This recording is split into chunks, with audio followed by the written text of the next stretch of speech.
Today has been one of those days where, like, I've gone into so many rabbit holes. I've literally spent hours going, like, through rabbit holes. Like, it's midnight and I'm just now finishing dishes. I will lay down my TikTok. Maybe I might doom scroll and fall asleep.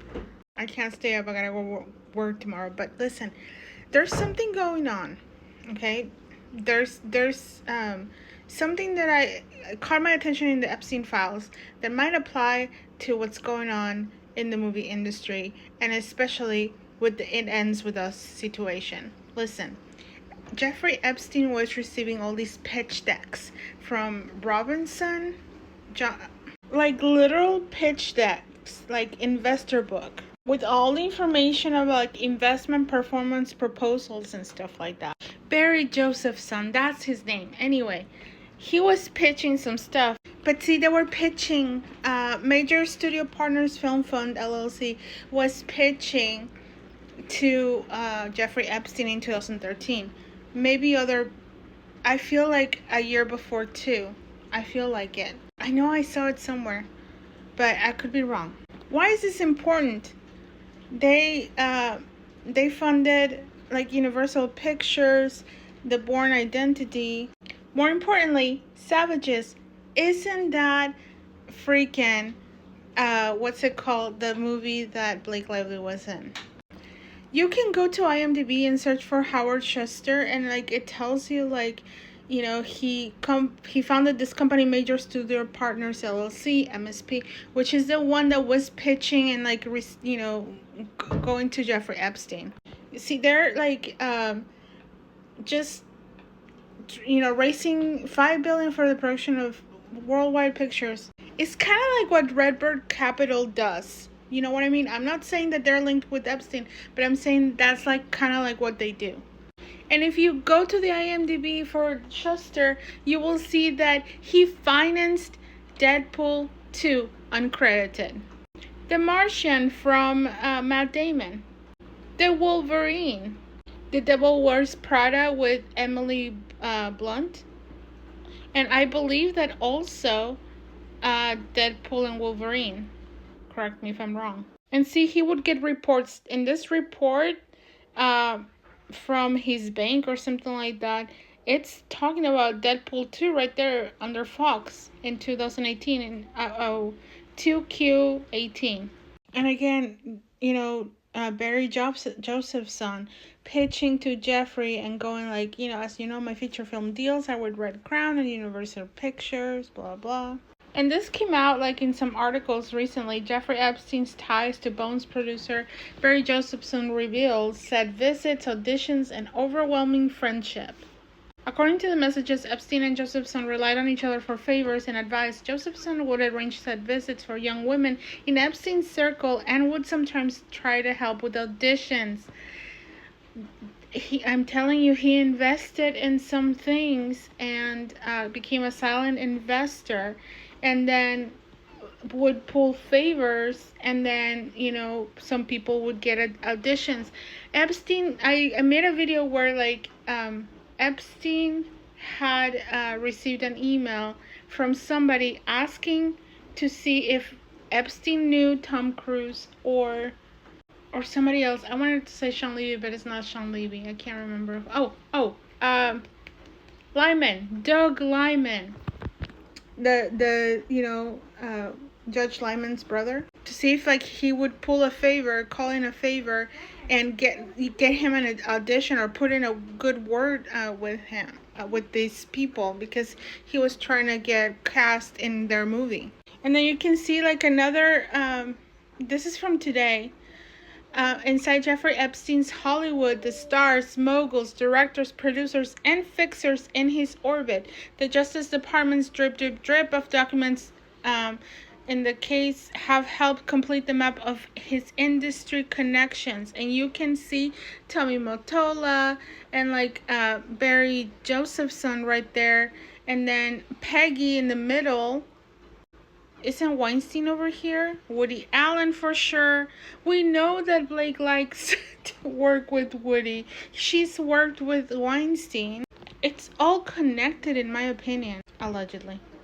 And see, they would propose people, and I don't know what for what or who or what. But look, Camilla's a bit jealous that I'm going out with her and bringing another girl, which is a good thing. She told me the other day that if she stays in New York long enough, she'll eventually forget her boyfriend.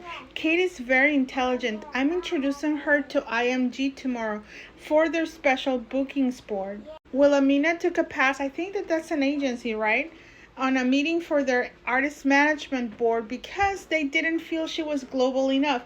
IMG took a pass a few weeks ago when I proposed Lindsay Lohan. Who was proposing Lindsay Lohan?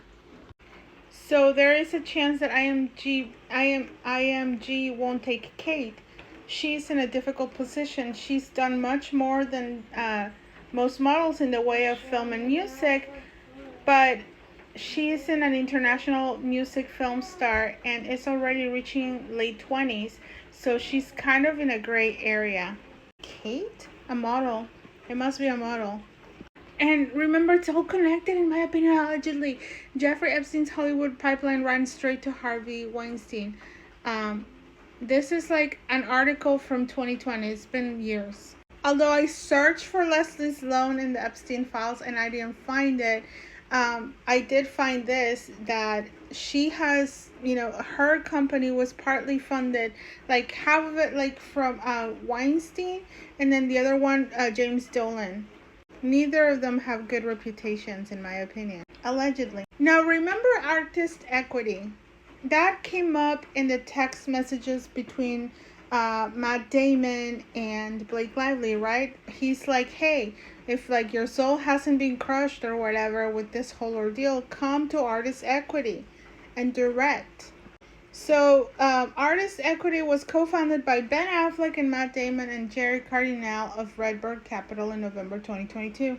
But see, like, they hold IPs and not only that, but like sports. They get into, cars, racing. Strategic investors in each of its core ecosystems: sports, media, entertainment, and financial services. Alpine F1 team who, wait, like, this is like Redbird Capital, okay? This is the company linked to Artist Equity, which is from Matt Damon and Ben Affleck, but also Alpine F1 team. They are, part of that.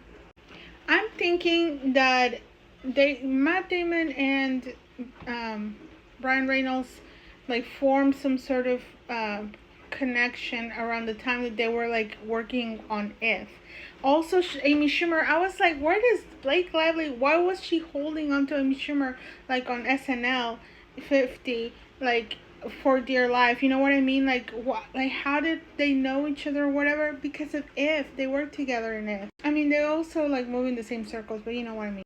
I didn't know, but the director is John Krasinski. Krasinski? Sorry.